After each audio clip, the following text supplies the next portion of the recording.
Interact now. This is the Vince Coakley radio program. Live and local. On 106.3 WORD. The Upstate's talk station. It is predictable. I mean, there's praise. And those of you who've expressed otherwise, I'll deal with you a little bit later on.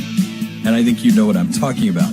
Let me share the positive ones while we have Milo on the line, because I don't want to get him going down another direction. We have this. I'm a straight, white, Southern, Christian, conservative, libertarian male. I'm 36. Tell Milo I appreciate his perspective and enjoy reading his writings. And this one, if we could only say screw you with Milo's accent. Let's go back to Milo Yiannopoulos from Breitbart. Let's talk about 2016, because you're up to something pretty mischievous for this year. What are you planning to do? And let me just say right now, I gave people a heads up about this yesterday. I told them I'm going to have a very non-traditional guest on the broadcast. And I told them there's some of you who are going to be offended just by the very nature of who this person is. I don't care. Well, I've been on best behavior. I've tried to be very well behaved. Well, I'm proud of you. Proud of you, Milo. But tell us about your tour and what you hope to accomplish with this. I see. It's the F word. Well, it's not the F word you think, ladies and gents.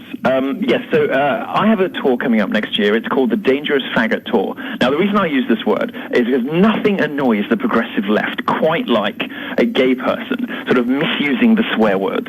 We're supposed to reclaim the queer because that's apparently the sort of nice, proud thing. But faggot's still like a swear word, and nothing annoys them so much as somebody using it that they can't attack because, you know, you can't really go after a gay guy for homophobia. That's just stupid. So I like to use, I believe that we should provoke and challenge people at all, at all junctures. And I quite like using this word. I think we should reclaim this word. Anyway, for freedom and free speech and free lovers. So I wrote a column saying that straight people should start using this word again too. Anyway, my tour is called the Dangerous Faggot Tour, and I'm going to be going all across campuses in the U.S. I'm doing New York, New Jersey, Ohio, and where else? DC, I think, maybe. January, February. I'm going to be in Texas in, I think, April is the current plan. And then we're doing the West Coast towards the end of the year, and Alaska as well. Now, I'm going around, I'm talking on university campuses about feminism, about the myth of the wage gap, about the myth of campus rape culture, about all of these sort of progressive feminist myths that won't die. And I do these sort of like fun, provocative talks. My plan for 2016, in a nutshell, is to declare all-out war on social justice. Social justice being this hand-wringing progressive cult that tells you what you can and can't say, that bullies and nannies people, gets people fired because they use the wrong words, gets people fired because they have the wrong opinions. This is not something we should be doing in America. As a Brit, someone from Europe, I'm very used to watching people get language policed, having their thoughts and their language controlled for them by a variety of special interests, including the government. That's not what America's about. That's one of the things I love about America, is that you don't do that. So I've declared 2016 sort of all-out war against the people who want to control how you think and how you speak. So my tour is going to be on university campuses and in a few big cities. You can find it at yiannopoulos.net/tour.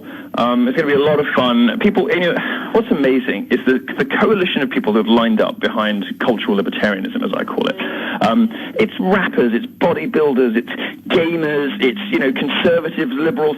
There isn't really a particular political orientation that is especially behind this. I think it's all of us. I think it's all of us who are sick of watching, Mike, BuzzFeed, Gawker, Vox, all these terrible, hectoring, dumbass publications on the internet, just sort of outright lie every day, publishing these terrible, skewed, nonsense stories about nothing, bullying and coming after people for using the wrong words.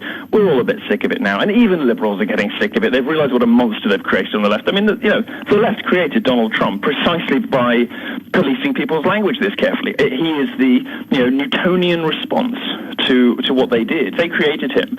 They created me, frankly. And 2016 is the year that we pick up our swords and our shields and take the fight to them, because they have successfully managed to get people fired. They've successfully managed to chill people into silence, in the workplace.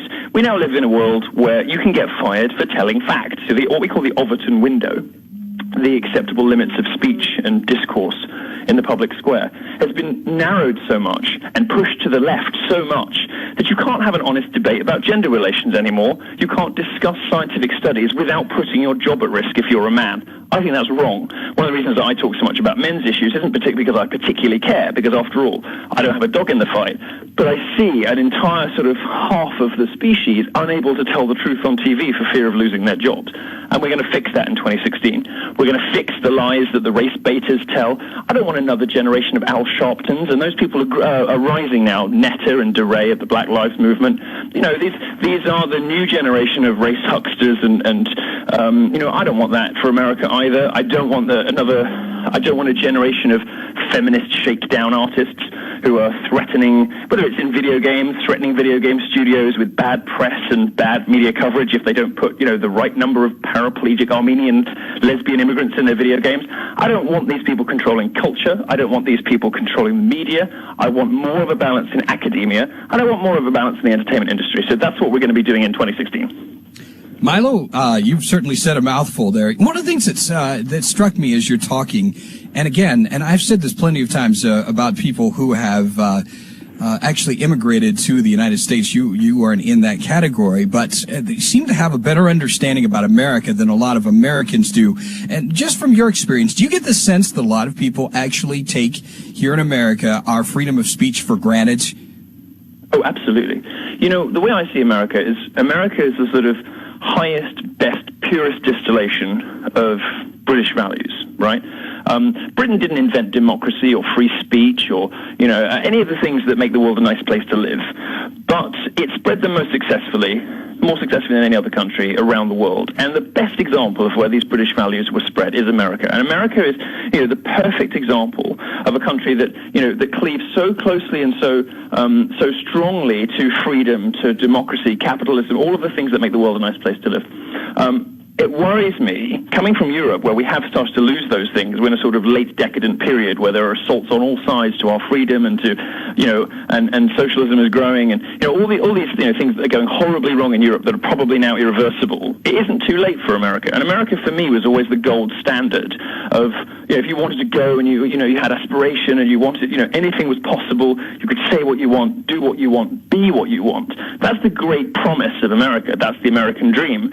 And it saddens me as a European to think that America might be losing that because it takes for granted these essential treasures like free speech, which, let's remind ourselves, don't exist in most of the world. Most of the world does not have the freedoms that Americans take for granted. And that's why it's so important to protect them every day.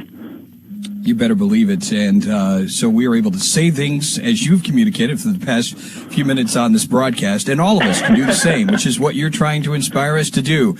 By the way, a couple of quick texts here. Before you go, Milo, Milo is one of the greatest apologists for the white male in America. You should share this more with your listeners. And we have, you know, a couple of more here. This guy's absolutely awesome. This guy's fantastic. Please post a link to this site. Milo Yiannopoulos, it's been awesome having you on the broadcast, man. And we'll look forward to talking with you again soon, all right? I'd love to come on again. Thank you for having me. And I will also address Milo's detractors and some people who are actually disappointed I even had him on the broadcast. We're going to talk about that and much more in hour number 2, 800-347-1.